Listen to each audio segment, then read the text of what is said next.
हवामान विभागाकडून विदर्भाला उष्णतेच्या लाटेचा इशारा देण्यात आलाय आणि त्याचा फटका अमरावतीमधील बाजारपेठेला देखील बसलाय। दुपारनंतर अमरावतीच्या मुख्य बाजारपेठेतील ग्राहकांची गर्दी आता ओसरलेली पाहायला मिळते। उन्हाचा पारा वाढल्यानं ग्राहकांची संध्याकाळी खरेदीला पसंती दर्शवली आहे। अमरावतीमध्ये काल 44 अंश तापमानाची नोंद झालेली होती।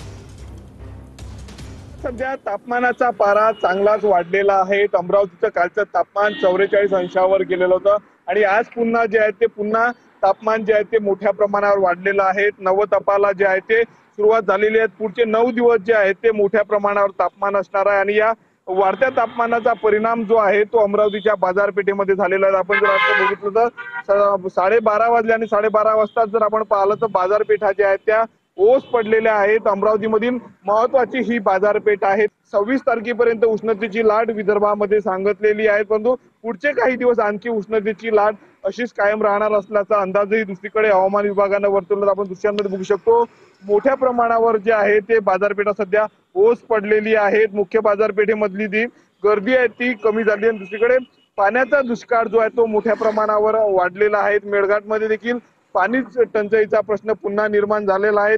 या वाढत्या तापमानाचा फटका जो आहे तो सध्या बाजारपेठांना बसल्याचे दिसून येत आहे। स्वप्नील उमप, TV9 मराठी।